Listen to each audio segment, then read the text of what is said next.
Tariff મુદ્દે supreme કોર્ટના ઝટકા બાદ પણ ટ્રમ્પના તેવર યથાવત છે।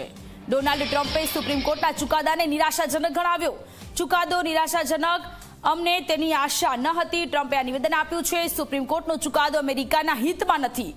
કોર્ટ અમારી વાત સાંભળી નહીં। મને કોર્ટના જજો પર શરમ આવી રહી છે। ટ્રમ્પનું આ નિવેદન, જજોમાં દેશ માટે સાચા નિર્ણય લેવાની શક્તિ નથી। મહત્વનું છે કે ગઈકાલે સુપ્રીમ કોર્ટે અમેરિકી રાષ્ટ્રપતિ ડોનાલ્ડ ટ્રમ્પને ટેરિફ મુદ્દે મોટો ઝટકો આપ્યો હતો। સુપ્રીમ કોર્ટે ટ્રમ્પના ટેરિફને ગેરકાયદેસર ગણાવ્યો હતો, સાથે જ તેને રદ કરવામાં આવે તેવો આદેશ કર્યો હતો, જેનો જવાબ ડોનાલ્ડ ટ્રમ્પે આપ્યો છે અને સુપ્રીમ કોર્ટના આ નિર્ણયને શરમજનક ગણાવ્યો। તો સુપ્રીમ કોર્ટના ઝટકા બાદ પણ ટ્રમ્પના તેવર હજુ પણ યથાવત છે। દેશો પર 10% ટેરિફ લગાવ્યો છે।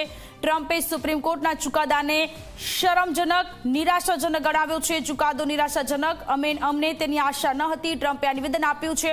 સુપ્રીમ કોર્ટે ગઈકાલે ટ્રમ્પને ઝટકો આપ્યો હતો।